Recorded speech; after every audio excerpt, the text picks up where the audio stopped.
Well, well, well. Look who managed to rewrite the entire book on warfare without even firing a single shot.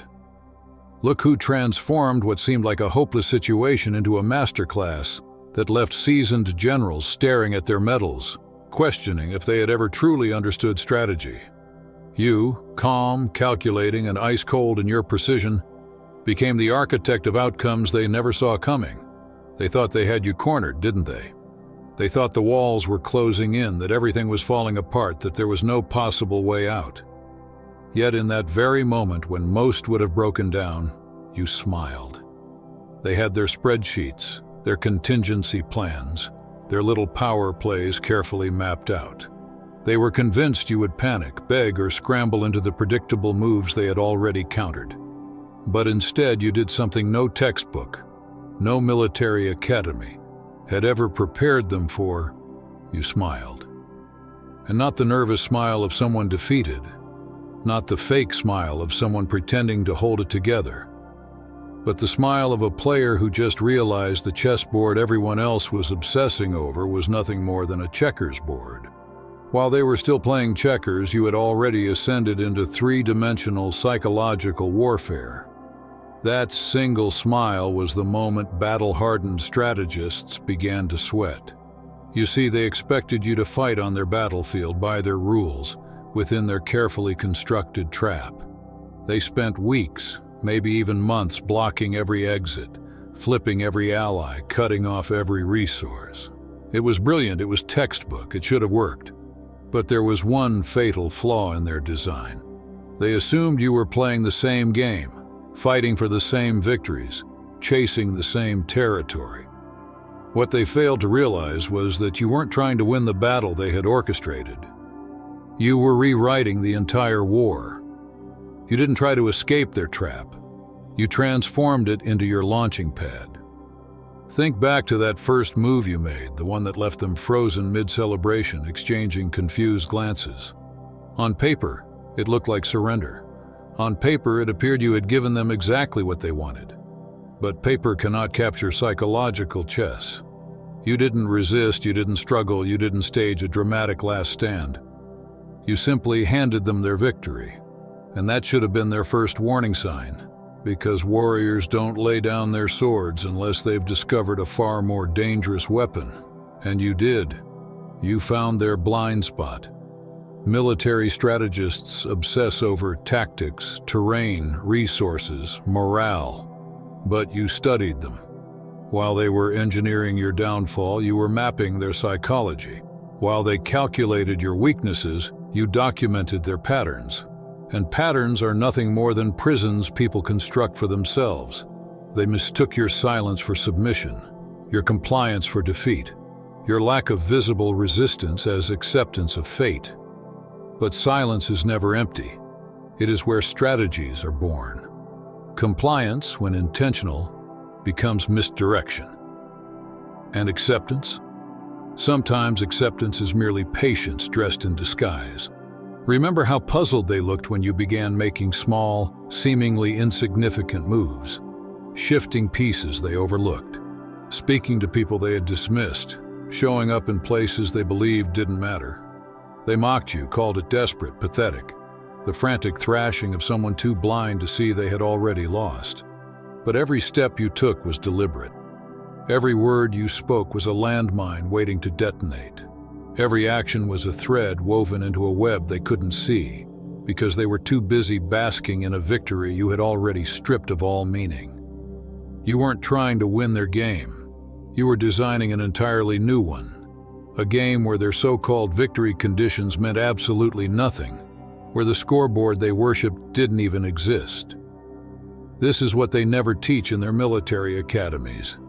They teach frontal assaults and flanking maneuvers. They drill in supply lines and defensive positions. They pass down the rules of conventional warfare to conventional minds. But you saw deeper. You understood that the greatest victories aren't carved out on battlefields. They're born in the invisible spaces, in the gaps between thoughts and the cracks of certainty. That's where you started planting seeds. Not loud, obvious ones that demanded attention, but subtle ones. quiet seeds that settled deep in the dark corners of doubt. A question here, a contradiction there. You didn't attack their plan head-on, you attacked their confidence in the plan. You didn't fight their strategy, you infected it, like a virus rewriting code from within. And the most beautiful part? They were the ones helping you do it. Every move they made to consolidate power created another gap for you to exploit. Every bold declaration of your defeat became proof of their arrogance. Every ally they turned against you quietly transformed into a witness to their manipulation. They were so intoxicated with the performance of their triumph that they failed to notice you had turned them into the show. Military strategists study Sun Tzu, Clausewitz, Napoleon.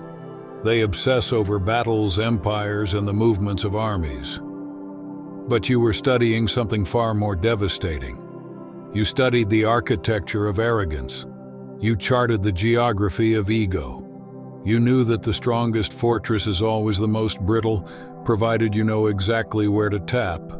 And then came the shift. The moment they realized the flaw wasn't in your resistance, but in their so-called victory. It started to feel hollow. Allies they thought were secured began to question motives. Resources they had proudly seized became burdens to carry. The narrative they had carefully crafted began splitting at the seams. Because you had done the one thing they never imagined possible, you made their own victory poisonous. Every step forward they celebrated was actually a step deeper into the trap you had hidden inside their trap. Every public moment of their triumph became future evidence of their hubris. Every document, every communication, every witness to their tactics transformed into ammunition for your arsenal. And the irony. It wasn't an arsenal you had to steal. It was one they handed to you willingly, convinced they were stripping you of power when in reality they were feeding yours. This was the moment when war generals started taking notes, because what you did next broke every principle they had ever been taught. Instead of scrambling to rebuild after what looked like defeat, you accelerated straight into it. Instead of minimizing the damage, you leaned into it and magnified it. And here's the twist they didn't grasp until it was too late. You weren't maximizing your damage, you were maximizing theirs. You turned their victory into a spotlight. And under that harsh light, every dirty tactic became visible. Every betrayal was illuminated. Every lie stood exposed. And the best part? You didn't need to point fingers or make accusations. They revealed themselves simply by continuing to be who they were. You maneuvered them into a position where their own nature became the instrument of their downfall. The military calls this victory disease, the weakness that sets in when winning makes you reckless. But you didn't just sit back and wait for them to catch it naturally. You engineered it. You spoon-fed their ego the exact script it craved, letting them believe their plan was flawless. You became the defeated enemy they needed you to be, right up until the moment you revealed you had been directing the entire show from behind the curtain. Traditional warfare is all about force meeting force, about resources, positioning, and firepower.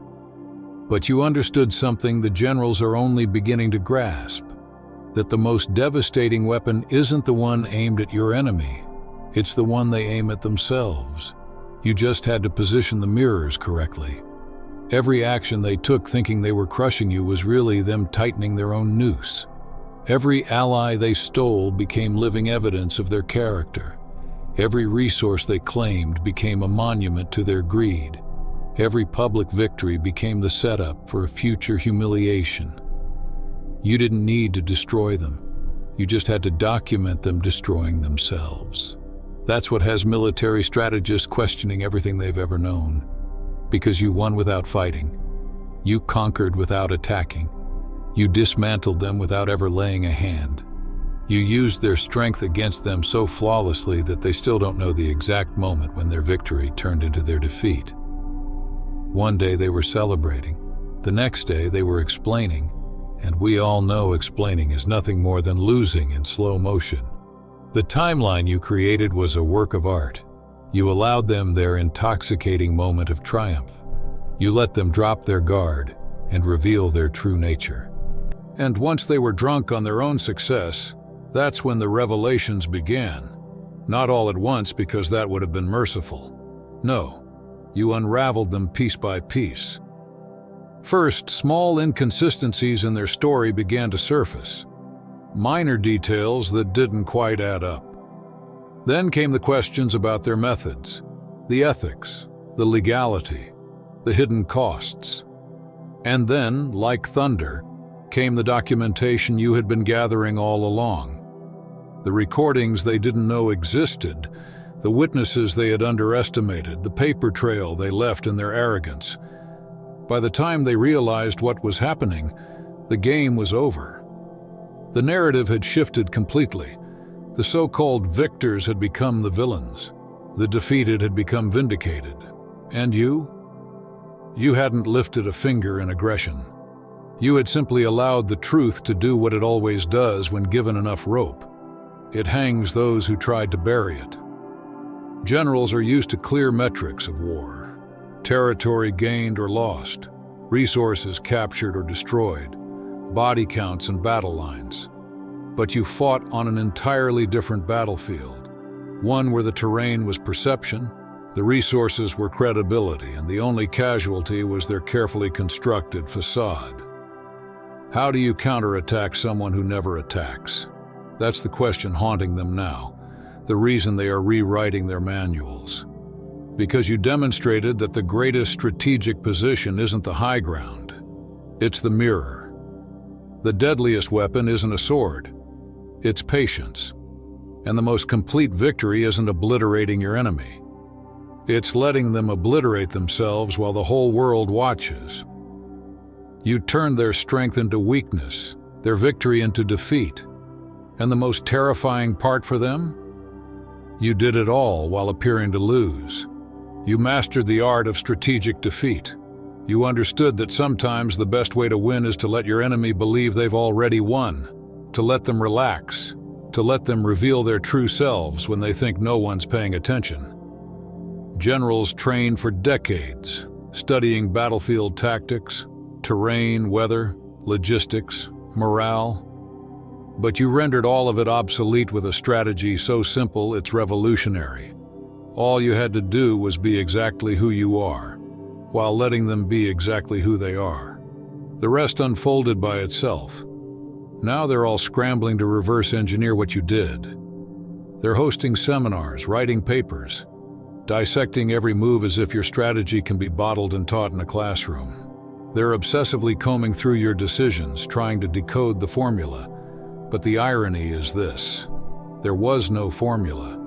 There is no secret playbook. You simply remembered something they forgot in all their complexity. The truth is undefeated, not because it's poetic, not because it's noble or righteous, but because truth is patient. Truth doesn't need to win today, tomorrow, or even this year.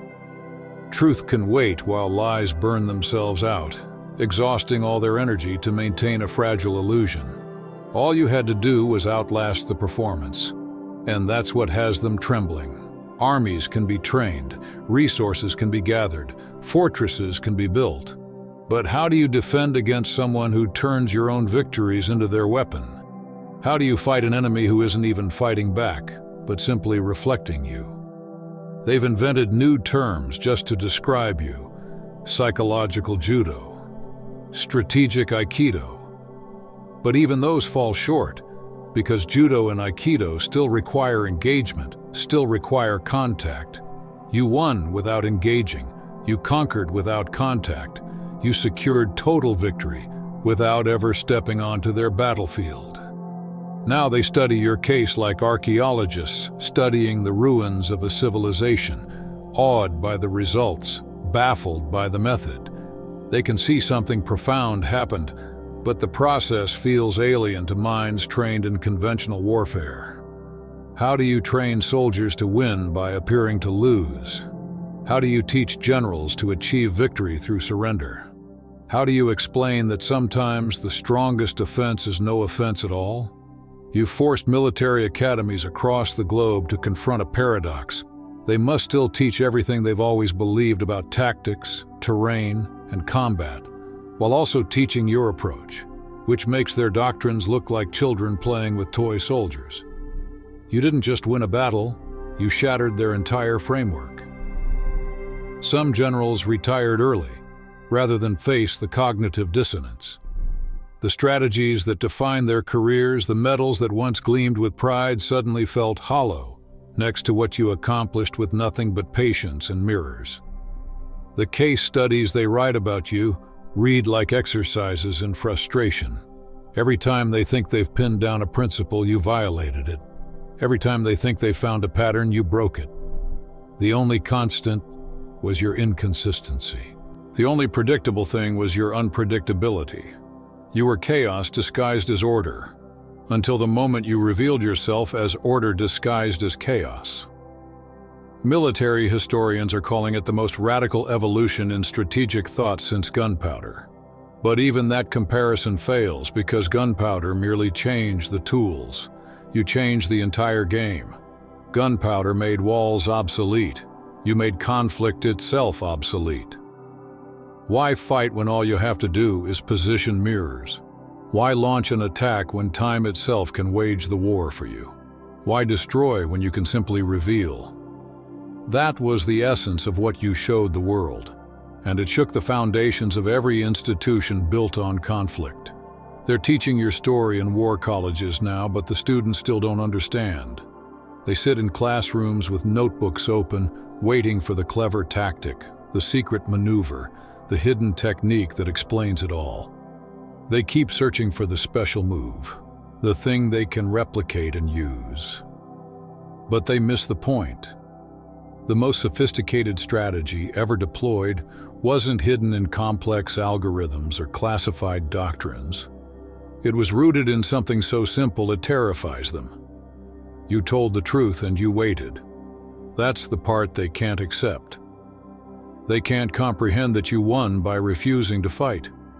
They can't wrap their minds around the reality that your greatest weapon wasn't an army or an arsenal or even a tactic. It was their own reflection. You became a mirror so precise, so unyielding, that they were forced to confront themselves. And that was always the thing they feared most. Years from now, they'll still be analyzing what you did.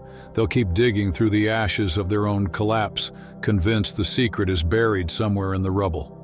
They'll write thick books filled with theories, shoot documentaries that dramatize your moves, hold endless conferences with panels of experts debating your methods. And yet they'll still miss the essence, because they will always look for complexity where there was simplicity. They will always search for aggression where there was patience. They will always expect tactics where there was nothing but truth. And truth, as you've already proven, doesn't require tactics. It requires time.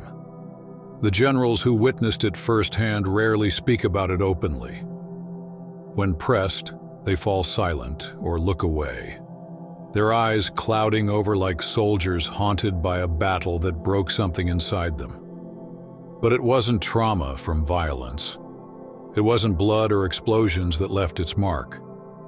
It was trauma from revelation. The moment they realized that everything they'd learned, everything they'd practiced, everything they'd taught others about war and conflict was incomplete, maybe even obsolete. That's the kind of scar truth leaves, invisible but undeniable. Because you didn't just win a battle. You didn't even just win a war. You dismantled the very framework of war itself. You revealed that winning and losing were never the true endgame. They were constructs, illusions, cages people willingly stepped into without questioning who built them or why. You showed that the greatest victory isn't in crushing an enemy, but in dissolving the very concept of enemy. You demonstrated that the ultimate strategy isn't about control, it's about release. Release from the desperate need to dominate, to prove, to claim. Release from the illusion that power must always be measured in conquest. And that's why they're still studying you, still trying to dissect your path, still attempting to codify what cannot be codified. Because you didn't use a strategy, You became one. You became truth embodied. You didn't deploy tactics, you were the tactic. You didn't win a war, you transcended the very notion of warfare. And in doing so, you left behind a question that rattles every strategist to their core. Had they ever truly understood conflict at all? The irony is almost cruel. They are still hunting for your secret weapon, still imagining it must be some hidden device, some forgotten doctrine, some psychological trick. They don't realize they are staring at it every time they face a mirror. The weapon was always their own nature, turned back upon itself. The strategy was their own design, reflected and reversed. The victory was their own triumph, hollowed out and transformed into defeat by its very achievement. All you had to do was position the mirrors and wait. So here you stand, having accomplished what no general in all of recorded history ever could. You won without fighting. You conquered without attacking. You destroyed without laying a hand. You revolutionized warfare by refusing to wage it. And somewhere right now, in quiet war rooms and behind closed doors, brilliant military minds are still trying to figure out how you did it. Let them wonder. Let them draft their reports. Let them fill libraries with their endless theories, because the truth is they will never fully understand. How can minds trained only in conflict comprehend victory through non-conflict? How can strategists who obsess over force understand the immeasurable power of yielding? How can generals who measure success by territory gained ever appreciate triumph through territory surrendered? That's the paradox you left them with. You became a legend in their circles, but not the kind they know how to categorize. You are not Alexander carving empires. You are not Napoleon rewriting Europe. You are not even Sun Tzu writing timeless principles. You are the legend who made every other legend look like they were trying too hard. You are the master who reached mastery by abandoning the need for mastery altogether. You are the strategist who transcended strategy. And the most beautiful irony of all? You probably don't even think about it anymore. While they obsess over every detail, dissecting every move, revisiting every moment like archaeologists sifting through ruins, you've already moved on. Because that is what true strategic genius looks like. It doesn't linger on victories, it flows beyond them. It doesn't grip the past for validation, it walks calmly into the future, knowing the truth will always eventually win. It was never endless planning or plotting that gave you the edge. It wasn't the complicated blueprints, the 10-step maneuvers, or the obsessive calculations generals bury themselves in. It was something simpler, sharper, more devastating. It was your ability to see the straight line hidden in a labyrinth of complexity, the simplest path cutting through chaos. And sometimes that path wasn't about advancing or retreating. Sometimes it wasn't about attacking or defending. Sometimes the simplest path was no path at all, just standing perfectly still while everyone else burned themselves out running in circles, chasing ghosts of victory that didn't even exist. You understood that exhaustion is its own battlefield, and patience is its own weapon. That's why the war colleges will never stop poring over your case. That's why generals will lie awake at night questioning everything they were ever taught. That's why strategists will continue to fill pages of theories, diagrams, and equations trying to codify what you did, trying to make it repeatable, trying to capture lightning in a bottle. But they will never succeed, because what you did wasn't something that can be reduced to charts and models. How do you teach someone to win by refusing to try to win? How do you instruct a soldier to conquer by surrendering? How do you explain to a world obsessed with conflict that the greatest strategy is sometimes no strategy at all? You didn't just win a battle. You didn't just outmaneuver opponents. You didn't even just revolutionize warfare. You cracked the very foundation of conflict itself. You proved that war is not inevitable. It is optional. You showed that the greatest power doesn't come from fighting, but from making the very idea of fighting irrelevant. You revealed that the ultimate victory isn't over another person, army, or nation. It's over the desperate human compulsion to need victory in the first place. And this is why your example will haunt military thinkers for generations. They will study you not only as a case of strategy, but as a philosophical paradox, because you made them question whether their life's work, their battles fought, their medals won, their careers built, meant anything at all in the light of what you accomplished without lifting a sword. The curtain fell on their old world that day. The world of neat diagrams and battle maps, of force and counterforce, of lines drawn and redrawn with blood. That entire world collapsed, and in its place, you revealed something infinitely more profound: the power of perfect reflection, the strategy of no strategy, the victory of no victory. You exposed the illusion that had been sustaining them, that war was the ultimate proving ground of strength. And in exposing that illusion, you showed them that the greatest generals aren't the ones who win wars, but the ones who make wars obsolete. They'll spend the rest of their careers trying to understand how you did it, with nothing more than mirrors, patience, and the devastating clarity of unadorned truth. But here is where the story takes its most haunting turn. Here's the part they don't include in their official lectures, the part they whisper about in locked rooms after triple-checking for bugs, the part that makes seasoned commanders wake up in the middle of the night drenched in cold sweat. It's the part that forced entire intelligence agencies to create new departments, not to counter you, but simply to study you. Because everything I've told you so far, that was only the surface. That was the part they can publish in journals, the part they can analyze without losing their minds. The real mastery, the thing that terrifies them down to their bones, was what happened after your victory became undeniable. See? They thought they were prepared for that. They had scripts ready. They expected you to gloat. They waited for the victory lap, the "I told you so" speeches, the triumphant tours of public vindication. They had already written the counter-narratives for your counter-narrative. They rehearsed their damage control for your damage. They studied the history of prideful winners, from emperors to CEOs, and crafted strategies for every way you might capitalize on your triumph. They thought they knew what was coming. But then you did something that broke their understanding of human nature itself. You vanished from the game. Not dramatically, not with fireworks or final speeches. You didn't storm off stage. You simply stopped playing. You withdrew from the story altogether. You didn't cash in on your victory, didn't claim the rewards, didn't dance in the spotlight. You didn't even demand acknowledgement. You just let the world move on, as if none of it had ever been about recognition in the first place. And that was the move that shattered them. Because they can defend against pride, they can counter arrogance, they can undermine a winner who hungers for glory. But they cannot comprehend someone who doesn't want anything from them at all. They can't defend against silence, they can't counter a ghost. They can't fight an opponent who no longer even considers them opponents.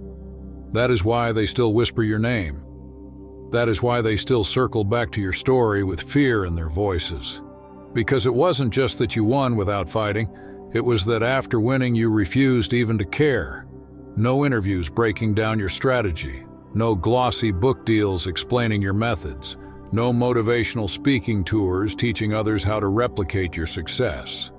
You achieved the most sophisticated strategic victory of modern history and then acted as though it had never happened at all. And that, more than the victory itself, is what has them losing sleep at night.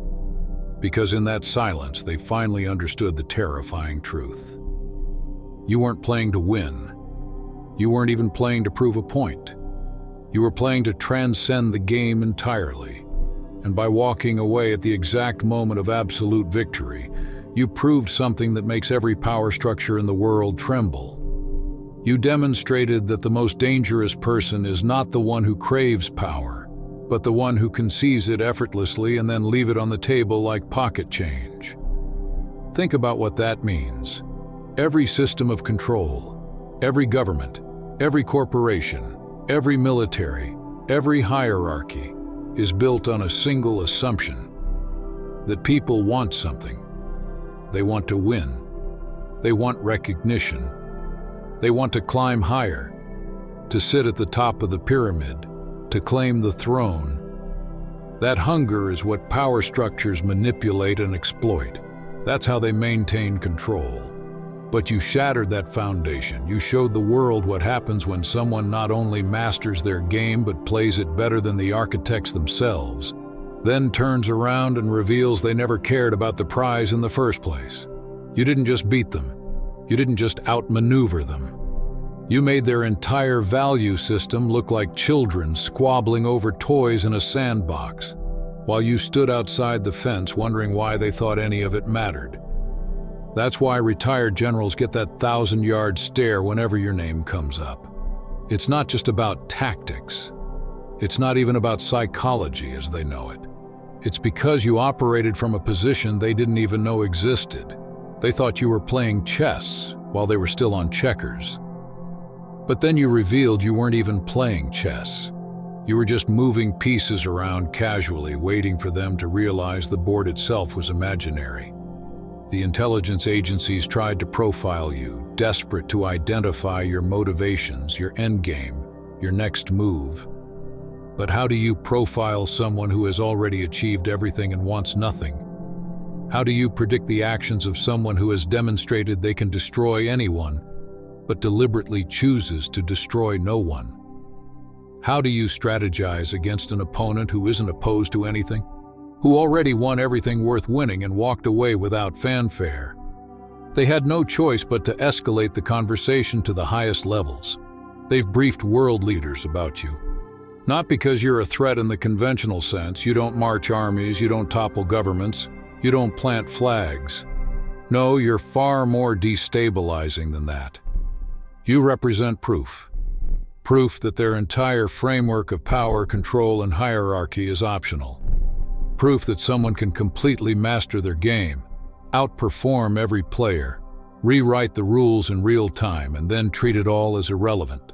That's what terrifies them. Because if one person can do it, what happens if more follow? What happens if others stop craving thrones, crowns, and medals? What happens if people realize that the greatest power move isn't seizing the throne, but walking past it as if it were nothing more than another piece of furniture? That's the nightmare that keeps them awake. That's the thought they can't unthink. You revealed the ultimate checkmate, not taking power, but proving you never needed it. And so the silence you left behind is louder than any speech you could have given. The absence of your victory parade is heavier than 1,000 banners waving. Your refusal to play the role of winner left them exposed, trembling, questioning whether the entire structure they've spent centuries constructing was nothing more than a stage set. Paper walls collapsing under the weight of a truth too powerful to ignore. That's all for today. Dear Father, I pray for the growth of my faith. Help me trust you even when physical evidence is lacking. Let me believe in your perpetual presence, knowing you will never harm me.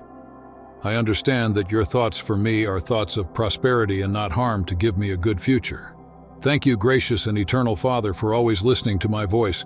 I offer up this prayer to you in the name of Jesus. Amen. Thank you, Jesus, for your love and provision. I am grateful for your presence in my life and the abundance you bring. If this video resonated with you, please like, subscribe to the channel, and share it with those who need to hear this message. Leave a comment below about your journey and how you are preparing for your own triumphant return. If you'd like to support our work, please consider contributing through Buy Me a Coffee. This helps us continually improve our content to offer you the best. The link to Buy Me a Coffee is in the description. No gift is too small. Whether it's a penny, a prayer, or a share, your generosity helps spread God's word and brings hope to others. Don't stop here. Watch our next video for powerful revelations about the signs that reveal you are the chosen one. We've enjoyed following this spiritual journey with you. Thank you for staying with us until the end.